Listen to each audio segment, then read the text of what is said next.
¿Cómo están? Esta vez toda la reflexión se estructura con la idea de detengámonos un segundo para tomar tiempo, para desarrollar perspectiva de lo que nos acaba de pasar y que lo que nos acaba de pasar en realidad implica la última década, el periodo 1993-2003, un poco más de una década. Porque lo que ha pasado aparentemente podría parecer algo relativamente aburrido, pero como veremos en esta discusión, las cifras muestran que para nada fue algo aburrido e intrascendente, sino que el Perú hoy, el año 2023, es muy, muy diferente al Perú que visualizamos todavía hace unos 10 años, cuando pensábamos que lo que hicimos 10 años atrás o un poco antes había definitivamente arraigado y calado en la economía peruana. La idea detrás de la reflexión es una sola. Somos hoy día muy distintos y los retos que tenemos o que tendrían los candidatos de la próxima campaña electoral son muy, muy diferentes a lo que normalmente la gente repite que son. Sin más preámbulo, vamos a comenzar una presentación, ver algunos gráficos e ideas que nos permitirían entender por qué en los últimos 10 años todo cambió para que en muchos planos nada cambie.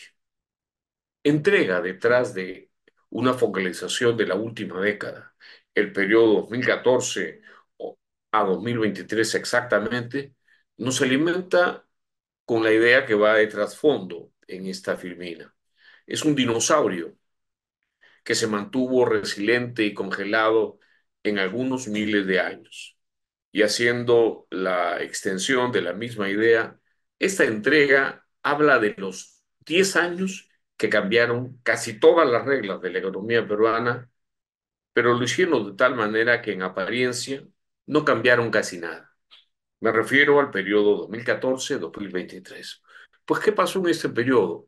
Durante los últimos 8 gobiernos, porque en esta década hemos tenido 8 gobiernos, desde Fujimori II, pasando por Toledo, García II, Humala, como antecedentes, por supuesto. También PPK, Vizcarra, su traidor, Sagasti y Castillo muestran una economía que económicamente cambió casi todo. Para tenerse una idea clara, con una población, perdón, que crece un poco menos de 2%, un crecimiento cercano al 2%, es estancamiento puro y duro. Muchos de ustedes me van a decir, pero caray, el Perú una economía que destacaba en términos de crecimiento económico. La economía peruana cambió completamente de faz. Se volvió una economía estancada, donde la pobreza volvió a emerger. El primer gráfico nos muestra básicamente el efecto de la corrupción de las manos limpias. La corrupción, ustedes saben, es un gran predictor del estancamiento económico. Vivimos una economía que crece ya muy poco, por debajo del 4%, por debajo del 2% en términos per cápita encima. Y vale la pena destacar que ya no crecemos como requerimos para reducir pobreza. El crecimiento registrado en la última década genera pobres, estanca la reducción de pobreza. El subgrafo de la derecha, que contrasta el tamaño de la economía y su correlato directo, que es la incidencia de pobreza, muestra una economía que desde cosa de 10 años ya no reduce pobreza de manera significativa. No, no es la señora Dina Boluarte. No le quitemos mérito, perdón, a Humala, a PPK, a Vizcarra, a Sagasti y por supuesto también a Castillo. Son grandes generadores de pobreza. Algunos economistas tendían a pensar que Humala y Castillo y Sagasti, por ejemplo, no sabían lo que estaban haciendo. Pero Humala fue más claro de los tres y lo dijo así: a mí el crecimiento no me sirve, no me interesa reducir pobreza. Electoralmente le convenía la pobreza. Yo voy a distraerlos a todos hablando de un crecimiento con equidad, de enfocar la reducción, y siempre repetiré esta expresión: la desigualdad apesta, la pobreza mata. Una economía sin prioridades no vale nada.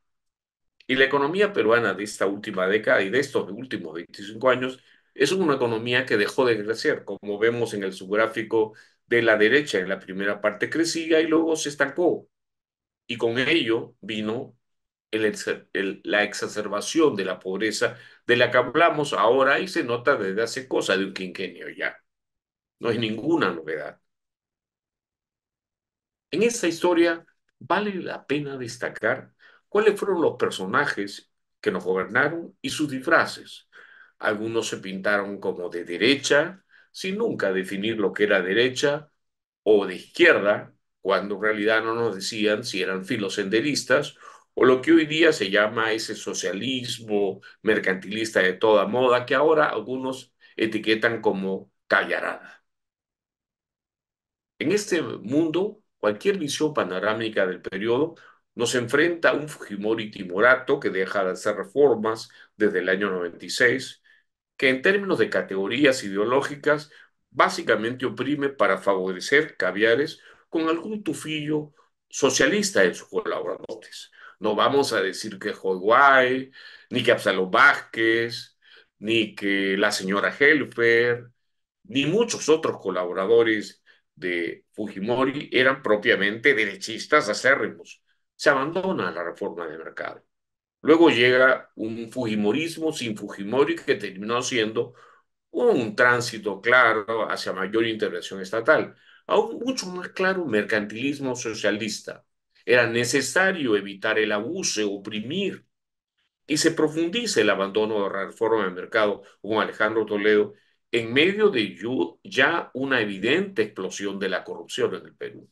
Es curioso, si ustedes revisan las cifras de percepción de corrupción, de Transparencia Internacional o de control de la corrupción de el Banco Mundial, van a encontrar que el gobierno con mejores estimados de corrupción burocrática, sin duda alguna, es la gestión de Fujimori II, a quien se le grafica y se le reconoce como tremendamente corrupto, y tal vez lo sea. El régimen de Fujimori tuvo, por ejemplo, un valor normalizado de control de corrupción burocrática horroroso, pero lo que vino después fue el hecatombe. Luego llega García, quien pretende matar al perro del hortelano, a la traba de la inversión, a la traba del progreso, a la traba de una mayor reducción de pobreza y se convierte en una suerte de reacción al mercantilismo o a la profundización del mercantilismo socialista registrado por Toledo, pero también a los discursos chavistas en la región que tenían en el Perú su candidato. Un candidato que de hecho se pasó nunca fue investigado por toda la plata que recibió del exterior para gobernar el país. Me refiero a don Ollantaytamala. En el año 2006 no tuvo éxito. El 2011 sí. Y allí se dan los primeros pasos hacia la opresión económica y la opresión política más clara, a nombre de protegernos, a nombre de combatir el liberalismo salvaje. Un alatazo da los primeros pasos hacia un socialismo mercantilista, diría yo tenue, pero socialismo al fin y al cabo. PPK, hombre de derecha, en teoría, un banquero internacional, más allá de su accidentada gestión y sus traiciones, mantiene el estatus socialista mercantilista con un quiebre político mucho más marcado porque la voracidad de su acompañante en la plancha llevó a un tránsito aún mayor hacia la izquierda. Nunca olvidemos que PPK fue elegido con el voto de la izquierda, con ofrecimientos de izquierda. Todos querían matar a lo único que había generado crecimiento, un tránsito parcial hacia una economía más libre, como la que se ofreció en algún momento de inicio de los 90. Luego, eh, Vizcarra, del que vale la pena hablar poco en medios escándalos de corrupción, llega un intelectual de izquierda, un tecnócrata de izquierda, ese gran oxímoron, que no existe la posibilidad de que haya un tecnócrata de izquierda, como tampoco es muy lógica la idea de un socialismo de mercado. ¿Qué hace el buen Sagasti? Profundiza el estatus socialista mercantilista, cambia. todo a nombre de la pandemia. Ya había pasado algo de esto con Vizcarra. Finalmente, cuando elegimos a un senderista, perdón, al señor Cartino Castillo Terrones, fue explícita la receta socialista, mercantilista, latinoamericana, chavista. Pero el hombre y sus acompañantes, como casi todos los regímenes socialistas, mercantilistas, es decir, buscan la opresión para congraciarse con los amigos, sus mercaderes amigos, o para avanzar una receta de opresión totalitaria izquierdista con las mejores intenciones del mundo, llevan a la economía hacia la situación económica que acabamos de describir. Es o son estos últimos cinco regímenes los que técnicamente podríamos decir entran de la definición, dentro de la definición de caviarada, caviarato, régimen caviar, que en el fondo solamente implican matices de mercantilismo y de socialismo, congraciarse con algunos amiguitos nuevos ricos y transitar hacia una senda socialista opresora al estilo maoísta, al estilo leninista, al estilo hitleriano, tal como vemos hoy día en El Salvador con el simpático personaje de apellido Bukele. ¿Qué pasó?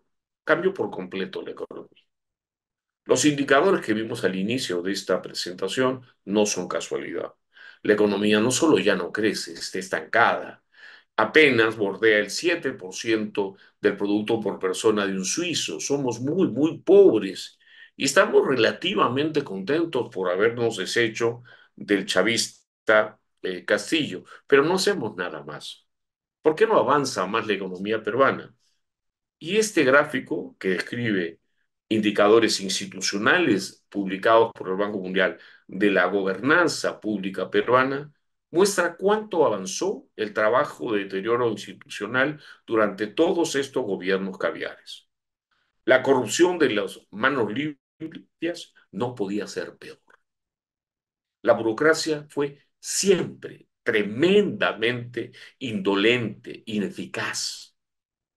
¿Se podía usted gastar los 100.000 millones de dólares que está gastando la burocracia en estos tiempos, ligeramente más, y atender peor a la gente? Porque entre la corrupción y la indolencia ideológica se genera una sociedad tremendamente explosiva.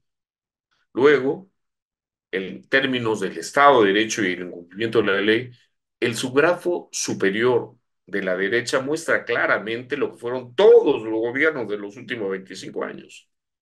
La ley en el Perú y la enorme profusión en la creación de leyes contrasta una economía donde nadie puede confiar, donde los flujos de inversión privada, extranjera y el nivel de vida de la gente muestra el nivel de impopularidad que tiene cada uno de los gobiernos. ¿O alguien cree que el gobierno de Vizcarra era realmente popular o el de Sagasti? No hablo de Castillo ni de la señora Boluarte. Finalmente, cuando miramos la calidad regulatoria peruana, que en algún momento fue destacada regionalmente, su declive ya es claro. Ellos han institucionalizado toda pretensión de meritocracia.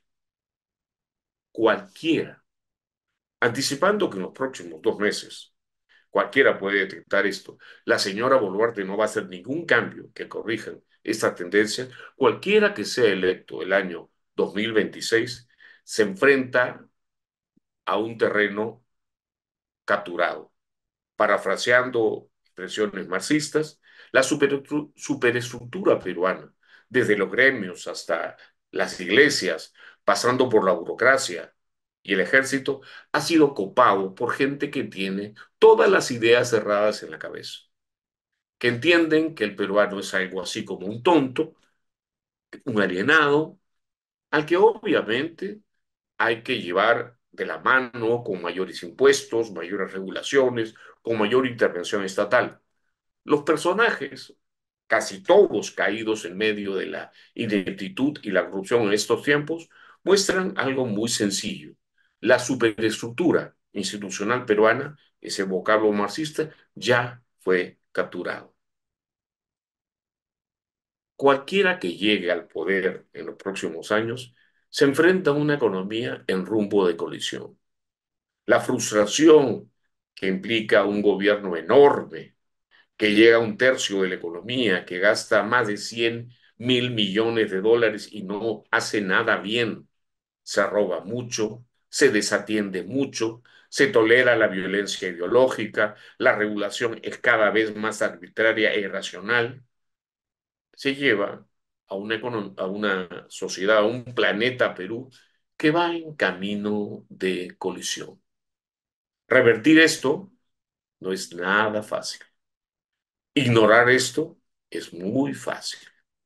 Si no cambiamos los verbos y revertimos el avance de la institucionalidad nueva, neomarxista, y comenzamos a enfrentar una economía mucho más abierta a la competencia económica y política, las consecuencias van a llevar al típico desenlace de cualquier otro régimen que avanza hacia el socialismo. Los franceses hoy día felices están transitando hacia la izquierda, pero voy a seguir una vieja canzonzuela que escuchaba en los años 80, cuando mis amigos guajiros cantaban, pero se viene, pero se viene. Si la detienen, se viene igual. Si detienen cualquier intento de modernización y tránsito hacia el capitalismo, hacia el socialismo moderno, con alta libertad, se viene igual. Tenemos muchos motivos para estar esperanzados, pero quizás el más importante es la extrema ineptitud ideológica de la caviarada que nos está gobernando. Pueden ser personas encantadores, tengo excelentes amigos caviares, muchos de mis amigos no saben que son caviares, es decir, que obedecen ideas de favorecer a un mercader o de tratar de ser Dios por encima de todos nosotros, que es lo que al final implica la fatal arrogancia del socialismo. Vamos a descubrir pronto que la colisión no nos va a gustar. Dicho esto, tengan un espléndido día.